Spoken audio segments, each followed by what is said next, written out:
Welcome to the Holy Bible Study with Shelby. Well, today is Genesis chapter 39.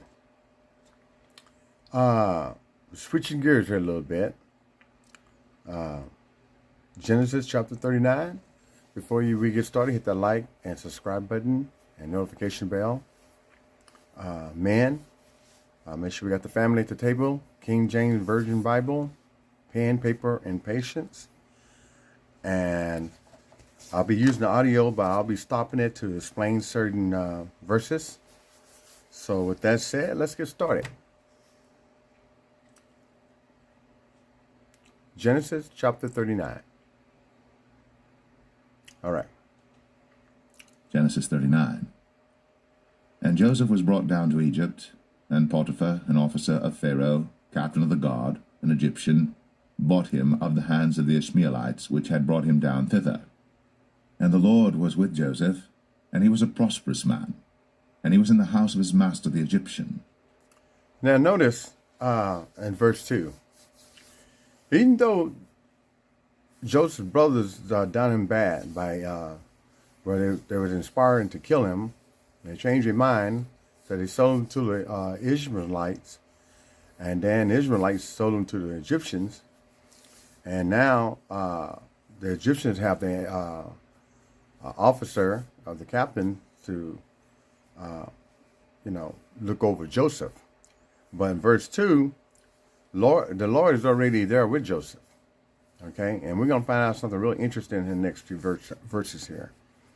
But the Lord is right there with him. Okay, so let's continue. And his master saw that the Lord was with him, and that the Lord made all that he did to prosper in his hand. And Joseph found grace in his sight, and he served him. And he made him overseer over his house, and all that he had he put into his hand. Now notice at verse 3, even the master, which is the king or the pharaoh or whatever, of the whole shebang there, he felt the Lord's presence when it came down to Joseph. So he made sure that he didn't do nothing wrong. He must know something about this God, okay? To the point where he made Joseph like the head servant of the house. Okay, this is supposed to be a terrible experience for Joseph, based on what his brothers thought. But no, this so far, God, is watching over him. No, he's not going to be mistreated as long as God is around. Okay, and this master of the house already know this. He already feel the presence of God or something. But let's continue. And it came to pass from the time that he had made him overseer in his house, and over all that he had, that the Lord blessed the Egyptian's house for Joseph's sake. And the blessing of the Lord was upon all that he had in the house and in the field. Now think of that. By Joseph being, he's supposed to be a slave there or something. Or, slave, something. He ain't supposed to be a head of the house of this Pharaoh here. He's over the whole house. He's over all the other servants. Okay, and God blessed the Egyptians for they respecting the fact that the presence of God there and Joseph must be something special. So they already understand not to put their hands or do anything wrong to Joseph. Okay, let's continue. And he left all that he had in Joseph's hand, and he knew not aught he had, save the bread which he did eat. And Joseph was a goodly person, and well favored. And it came to pass after these things, that his master's wife cast her eyes upon Joseph, and she said, Lie with me. But he refused, and said unto his master's wife, Behold, my master wotteth not what is with me in the house, and he hath committed all that he hath to my hand. Now, here's go trouble. Here's this Joseph master. Left him, head honcho of the whole household for his servants. And now we got the wife hidden on him. Okay? And Joseph's already refusing to act because he knows this he's not going to offend God, and he's not going to offend his master here. Okay, but this woman is Let's continue. Let's find out what the other antics are. There is none greater in this house than I, neither hath he kept back anything from me but thee, because thou art his wife. How then can I do this great wickedness and sin against God? And it came to pass, as she spake to Joseph day by day, that he hearkened not unto her, to lie by her, or to be with her. I mean, she was very persistent trying to get Joseph to, get it on with her, well, let's just say. And he refused. Okay, because he knows this would have been wicked in God's eyes. It would have been wrong in the master's house that he was working for. But again, here's an evil woman. This is what happens when you pick the wrong woman.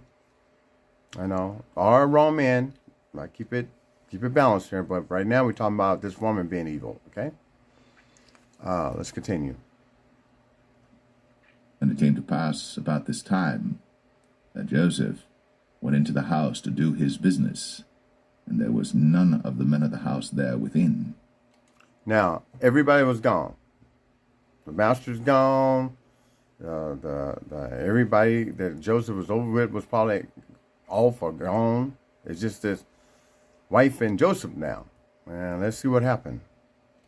And she caught him by his garment, saying, Lie with me. And he left his garment in her hand and fled, and got him out. And it came to pass, when she saw that he had left his garment in her hand, and was fled forth, that she... Now, basically what she did, she snatched his garment off. Okay? I mean, and because she grabbed onto him, he must have jerked from him and ran. But she had whatever he was wearing. Okay? Let's see what happened. Called unto the men of her house, and spake unto them, saying, See, he hath brought in an Hebrew unto us to mock us. He came in unto me to lie with me, and I cried with a loud voice. And it came to pass, when he heard that I lifted up my voice and cried, that he left his garment with me, and fled, and got him out. And she laid up his garment by her, until his Lord came home. Now, notice that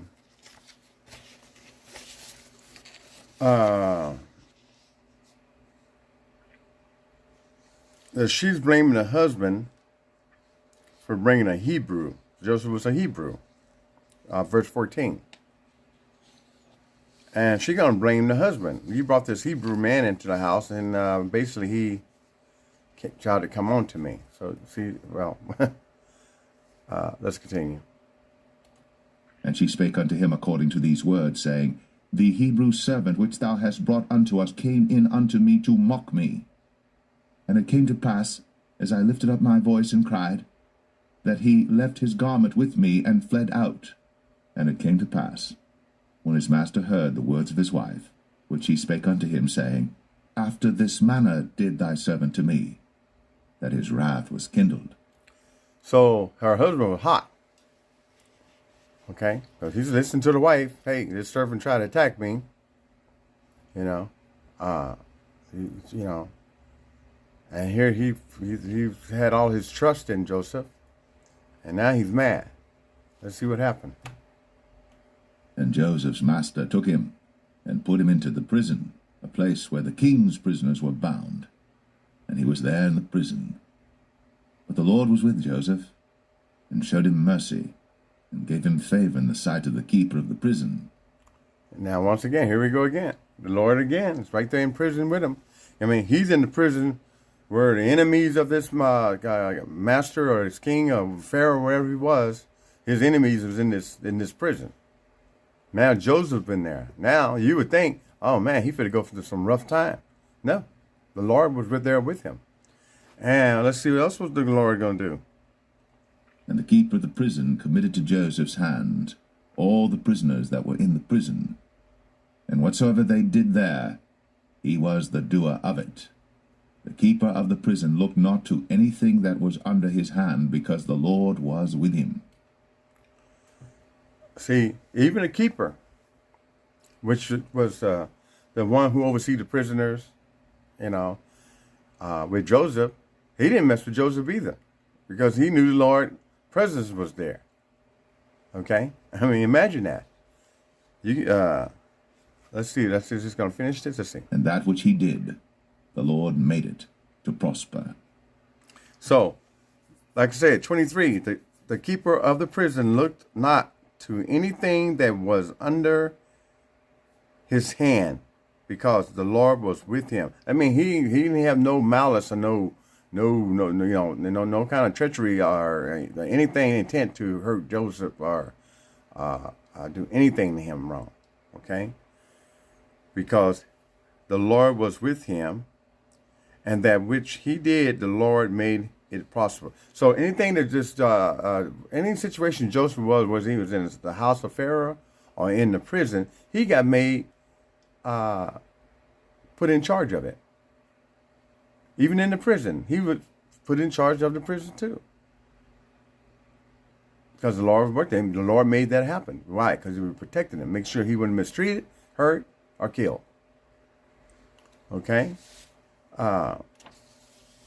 This is how the Lord works for you when he has a plan for you. And we was all born in this world with a plan that he has for us, whether you want to believe that or not.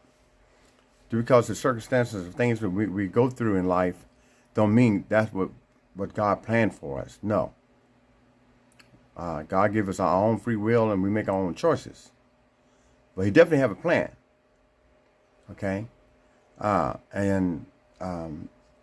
With that said, Genesis chapter 39. Looking forward to doing Genesis chapter 40, because this story is going to get better and better. It's going to be a lot to learn from it. So with that said, go back and review it for yourself and get your own understanding. Make sure you hit that like and subscribe button and notification bell, because we're doing God's will when we share and like this study, because we're trying to reach other people that might be seeking God, that we can help them better understand God's word. Okay? With that said, have a nice day, be peaceful, and thank you for your time.